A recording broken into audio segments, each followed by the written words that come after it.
اردو کے حوالے سے کچھ میں بات رکھنا چاہتا ہوں آپ لوگ کی. کچھ مضمون میں نے لکھا تھا کہ اس کا عنوان ہے اردو زبان کی صورتحال.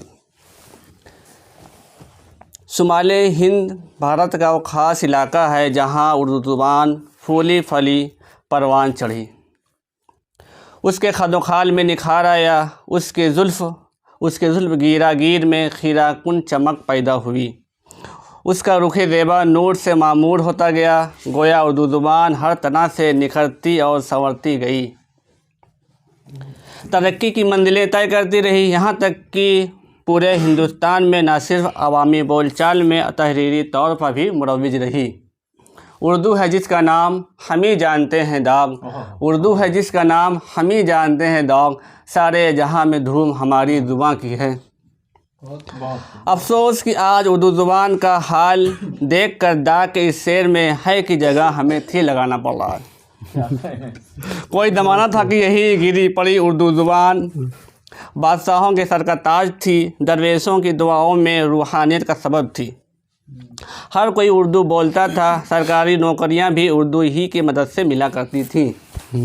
عام بول چال میں اردو زبان کا استعمال عام تھا، یعنی یہ زبان تقریباً سارے ہندوستان میں عوامی ارتداب کا سبب، بہتر اور خوبصورت اظہار تھی. ہمارے آباء اجداد اور بزرگوں نے اپنی خون جگر سے اردو زبان کی آبیاری اور پاسبانی کی، لیکن آج ان کی محنت و مشقت رائے گاں ہوتی نظر آ رہی ہے. اسی شمال ہند میں آج اردو زبان زوال پذیر ہے، دھیرے دھیرے سمٹ رہی ہے. موجودہ اردو زبان کی صورتحال بہت تشویشناک ہے. اردو کو ہر طرح سے نظر انداز کیا جا رہا ہے، اندھیرے کو اجالے کی کرن کون کہے گا، اندھیرے کو اجالے کی کرن کون کہے گا، ویرانے کو شاداب چمن کون کہے گا. جس ملک میں انصاف سے محروم ہو اردو، جس ملک میں انصاف سے محروم ہو اردو، اس ملک کو غالب کا وطن کون کہے گا. ہمارے آباء اجداد نے اردو کی جو بیش قیمت وراثت ہمیں عطا کی تھی، ہم نے اسے آنے والی نسل کو منتقل نہیں کیا. اسے اردو لکھنا پڑھنا نہیں سکھایا، یا اردو کو فروغ دینے کے بجائے ہم اردو والے اس سے کوسوں دور ہوتے جا رہے ہیں.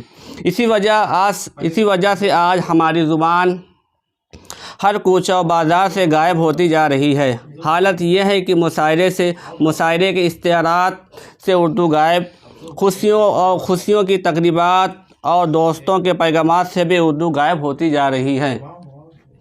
بالی ووڈ کی فلموں کی زبان اردو ہے، مگر فلم کے ٹائٹل سے اردو غائب. المیہ یہ بھی ہے کہ عوام بول چال میں اردو زبان کے الفاظ کم سے کم ہوتے جا رہے ہیں. لوگ گفتگو میں وقت کی جگہ سمے، ترقی کے بجائے وکاس اور اصلاح کے بجائے ایڈوائس، سمسیا سمادھان، چنتا وغیرہ جیسے الفاظ استعمال کیے جانے لگے ہیں. کسی زبان کا جب یہ حال ہو جائے تو اس سے محبت رکھنے والے پر فرض ہو جاتا ہے کہ اس کے مسائل پر سنجیدگی سے غور فکر کریں. زمانے آتے رہے، زمانے جاتے رہے، تہذیبی وجود میں آتی رہی اور ان کے خاتمے بھی ہوتے رہے. زبانیں پیدا ہوتی رہی اور ترقی کی منزلیں طے کرتی رہی، اور بالآخر ایک دن ان کا وجود بھی ختم ہو گیا.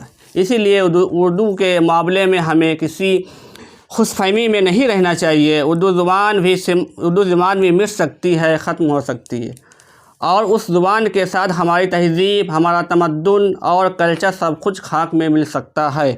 حتیٰ کہ اردو کے بغیر ہم ایک اچھے مسلمان بھی نہیں بن سکتے، کیونکہ ہمارے دین و ملت کا جتنا بھی سرمایہ موجود ہے وہ سب اردو زبان ہی میں ہے. اگر ہم اردو زبان کو لکھ پڑھ نہیں سکتے تو ہمارے لیے بڑی شرمناک بات ہے. اگر آپ اردو والے ہیں تو آئیے ہم عہد کریں، ہر وہ شخص جو اردو لکھ پڑھ نہیں سکتا اسے اردو لکھنا پڑھنا سکھائیں. اردو کی نئی زندگی کے لیے کم سے کم اتنا تو کرنا ہوگا. ہم یہ بھی عہد کریں کہ روزانہ ایک پیالی چائے کم لیں گے، مگر اپنے گھر میں اردو رسائل و جرائد ضرور منگوائیں گے. اور